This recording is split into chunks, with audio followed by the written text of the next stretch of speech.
আল্লাহু আলাম। নবী করিম সাল্লাল্লাহু আলাইহি সাল্লাম ভুলে যাওয়া অথবা ঘুমিয়ে থেকে যাওয়া নামাজের সময় অনিচ্ছাকৃত, এই মর্মে কি বলছেন? সহিহ বুখারী মুসলিম হাদিস রয়েছে আনাস রাদিয়াল্লাহু তাআলা আনহু থেকে, মান নামা আন সালাতিন আও নাসিহা, কোন মানুষ যদি নামাজের সময় অনিচ্ছাকৃত ঘুমিয়ে থেকে যায়, ইচ্ছা করে ঘুমানো হারাম নামাজের সময়, এই জন্য বলছে অনিচ্ছাকৃত, ইচ্ছা ছিল উঠবো কিন্তু উঠতে পারেন নাই। আও নাসিহা, অথবা ভুলে গেছেন, অনেক সময় ভুলে যান। আজান এই সৌদি আরবে শুনছেন বলে হয়তো বলছেন না, কিন্তু যেসব দেশে যেসব শহরে আজান শুনতে পান না সেখানে ভুলে যাওয়া স্বাভাবিক, হয়তো হাটে বাজারে গেলে ভুলে যাওয়া স্বাভাবিক, নামাজের টাইমটা চলে গেছে ভুলে গেছেন। প্রতিদিন আপন ওয়াক্তে পড়েন, ভাবছেন পড়েই নিয়েছি হয়তো। বিশেষ করে যারা নিয়মিত টাইমে ওয়াক্তে জামাত সহকারে নামাজ পড়ে, তাদের নামাজ যদি কখনো ছুটে যায় তাহলে ভুলে যাওয়ার সম্ভাবনা বেশি, কারণ ও তো ওর আসল হচ্ছে যে টাইমে টাইমে আমি আদায় করিনি, ভুলে যেতে পারে।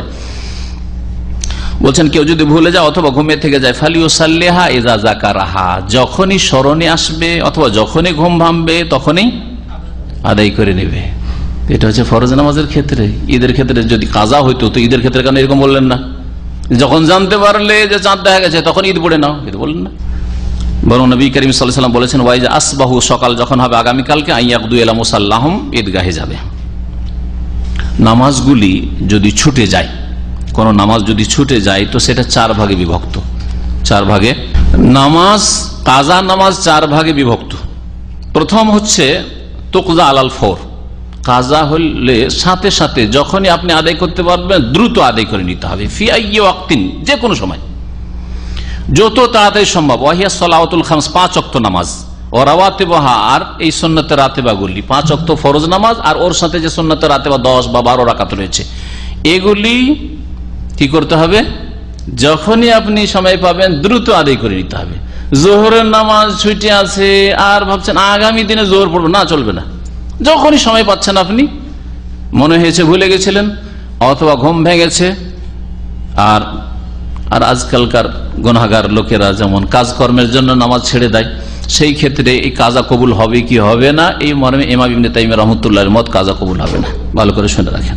সুতরাং এইরকম কখনো কাজা করবেন না, কাজের ব্যস্ততার কারণে অথবা রাস্তায় গাড়ি নিয়ে বেরিয়ে গেছিলাম, গাড়ি থামালেন না, নামাজ পড়লেন না টাইমে, আর টাইম পার হয়ে চলে গেল আর পরে কাজা করছেন, এই নামাজ আল্লাহ কবুল করবেন না।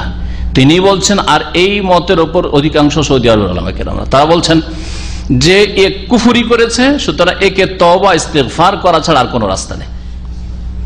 আর এর ঘাটতি পূরণ করবে বেশি বেশি তওবা ইস্তেগফার করে এবং সুন্নাত নফল নামাজ, তাহাজ্জুদ ইত্যাদি দিয়ে ঘাটতি পূরণ করে, কিন্তু আর এই নামাজ কবুল হবে না। তবে অনিচ্ছাকৃত, যেমন ভুলে যাওয়া অথবা অনিচ্ছাকৃত ঘুমিয়ে থাকা, সেই বিষয়ে কাজা। তাহলে কাজা, প্রথম কাজা 5 ওয়াক্ত নামাজের কাজা দ্রুত আদায় করতে হবে। 2 নম্বর হচ্ছে তুকজা ফি নাজিরে ওয়াক্তিহা। 2 নম্বর, কিছু নামাজ আছে যে নামাজগুলি কাজা করতে হবে, যে নামাজ কাজা করতে হবে ওই সেম ওয়াক্তে, যেই ওয়াক্তে ওই নামাজটি রয়েছে ওই রকম ওয়াক্তে আদায় করতে হবে।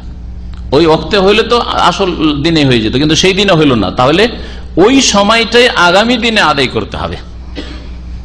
সেটা হচ্ছে সালাতুল ঈদাইন, ঈদুল ফিতর, ঈদুল আজহার নামাজ। 3 নম্বর হচ্ছে তুকজা বিগাইরিহা, নামাজ কাজা করতে হবে কিন্তু ওই নামাজ আদায় করে না, অন্য নামাজ দিয়ে কাজা আদায় করতে হবে। সেটা হচ্ছে জুমার নামাজ যদি ছুটে যায় তাহলে তুকজা জোহরান, জোহর পড়তে হবে। দেখলেন 3 নম্বর কাজা, এটাও কাজা। জুমা যে কোনো কারণে ছুটে গেছে, এখন কি পড়বেন আপনি? জোহর পড়তে হবে। জোহর বাদলুন আনা, জোহর তার বদল। 4র্থ হচ্ছে লা তুকজা, এমন নামাজ যে নামাজগুলি কাজা করা চলবে না। নামাজ ছুটে গেছে, ছুটে গেছে, সময় চলে গেছে, চলে গেছে, আর কাজা করা চলবে না। সেগুলি হচ্ছে কারণগত নামাজ, জাওয়াতুল আসবাব, সলাতুন জাতুল আসবাব। কোন নামাজ? যেগুলি কারণগত নামাজ। যদি ছুটে যায়, ফাইন্নাহা সুন্নাহ, এগুলি সুন্নত ছিল। ফাতা মাহাল্লোহা, তার জায়গা যেটা ছিল আসল বা সময় ছিল, সেই সময় পার হয়ে গেছে, সুতরাং সেই নামাজ আর কাজা করা চলবে না। যেমন তাহিয়াতুল মসজিদ, মসজিদে গিয়ে সাথে সাথে বসার আগে কি করতে হইতো? 2 রাকাত নামাজ পড়তে হইতো। মসজিদে গিয়েছেন আর একজন লোক সালাম মোসাফ করে, বসেন বসেন, জরুরি কথা আছে আপনার সাথে, দিল বসি, আর বসে গেলেন 10 মিনিট 15 মিনিট আধা ঘন্টা গল্প করলেন, অথবা গেলেন আর দেখছেন যে লোকজন অপেক্ষায় রয়েছে আর বক্তব্য রাখবেন, আপনি গিয়ে বক্তব্য করলেন। বক্তব্য করার পরে, আরে ভাই রে, আজকে তাহিয়াতুল মসজিদে পাইনি, তো বক্তব্য শেষখানে তাহিয়াতুল মসজিদ পড়েনি, হবে? হবে না, সময় শেষ। কারণগত নামাজ, এটা হচ্ছে কারণগত নামাজ। কি কারণ? মসজিদে বসা হচ্ছে 2 রাকাত নামাজের কারণ, এগুলোকে জাতুল আসবাব বলা হয়। কাজা করা চলবে না। এইরকমই সূর্যগ্রহণ, চন্দ্রগ্রহণের নামাজ। সূর্য যখন গ্রহণ লেগেছিল বা চন্দ্রগ্রহণ লেগেছিল তখন নামাজ পড়েননি, সূর্যগ্রহণ শেষ হয়ে গেছে, চন্দ্রগ্রহণ শেষ হয়ে, আরে আজকে ওই সূর্য চন্দ্রগ্রহণের নামাজটা পড়তে পারিনি, তো পরে পড়িনি, হবে? হবে না। এই হাদিস দ্বারা আরো জানতে পারলাম যে ঈদের নামাজের সময় চলে গেলে, অর্থাৎ দুপুর হয়ে গেলে, মাথার উপর সূর্য চলে আসলে ঈদের নামাজ ছুটে যায় না, বরং আগামী দিনে আদায় করতে হবে। আগামীকালকে আদায় করতে হবে।